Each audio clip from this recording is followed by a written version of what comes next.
Olá, alunos da Univesp, sejam bem-vindos às nossas aulas de revisão, a nossa quarta aula de revisão para a avaliação que vocês vão ter, tá? Então agora nessa quarta aula, pessoal, a gente vai falar de modelo matemático do problema de designação, tá certo? Então, o que é o problema de designação, pessoal? O problema de designação ele aparece em muitas situações. Uma das situações possíveis é, por exemplo, você está operando seu centro de distribuição, a sua fábrica, e você tem que dizer quais operários vão fazer quais tarefas, né? É um problema aparentemente simples, mas ele enfim, pode se tornar bastante complexo ou complicado. E ele, na verdade, é um caso particular do plano de transporte. Tá? A gente já vai ver isso. Tá? O que é o problema do ponto de vista de designação? O problema de designação do ponto de vista matemático, como é que ele pode ser colocado? Tá? Bom, ele pode ser colocado da seguinte forma. A nossa decisão é uma variável x, que x e j igual a 1 se o operário I realiza a tarefa j. Tá? Se o colaborador I realiza a tarefa j. É isto o problema de designação. Eu tenho que decidir quem que vai fazer que tarefa. Né?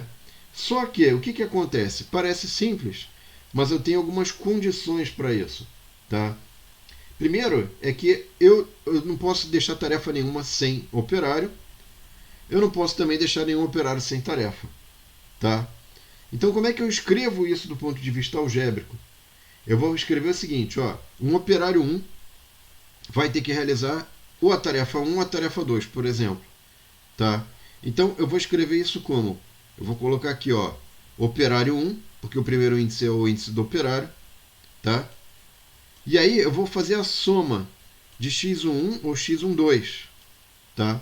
A soma de x11 vai significar o seguinte, por exemplo, se o operário 1 faz a tarefa 1, aqui é 1. Né?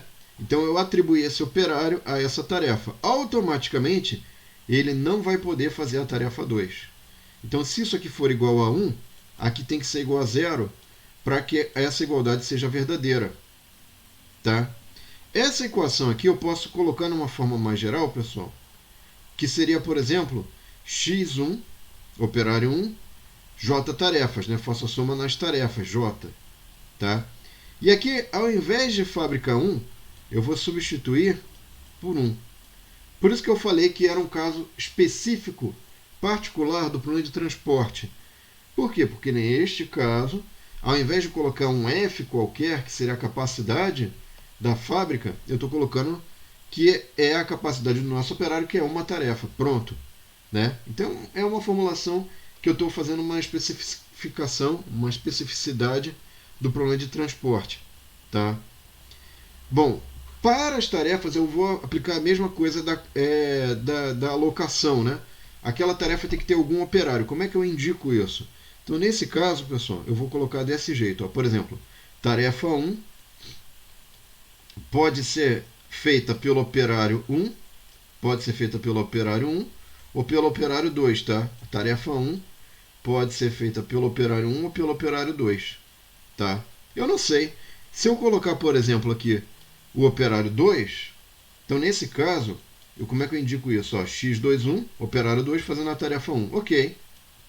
Só que para isso ser verdadeiro, então eu tenho que excluir esse operário dessa possibilidade de fazer a tarefa 1. Então aqui tem que ser 0.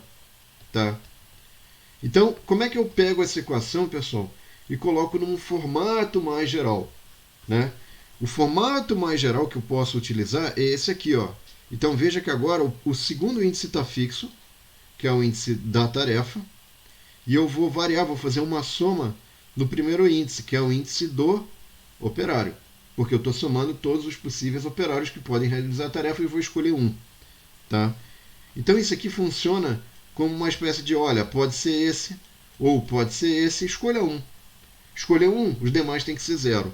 Tá?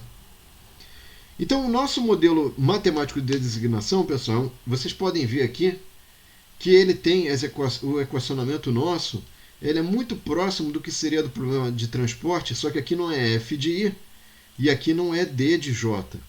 Né? Na verdade, esse problema, eu especifico aqui F de I igual a 1 e D de J igual a 1. Pronto, acabou. Tá? E o que eu posso interpretar? Eu tenho que sempre ser capaz de interpretar. Então aqui eu estou falando o seguinte, olha, para cada operário I, então para cada operário I, eu vou ter que ele vai ter uma tarefa, uma única tarefa, tá? Então todo operário tem que ter uma única tarefa e toda tarefa tem que ter um único operário. Então aqui é a equação que obriga as tarefas a terem um único operário e aqui o operário a ter uma única tarefa, tá? E com isso, pessoal, a gente já abarcou, já entendeu plenamente o problema de designação.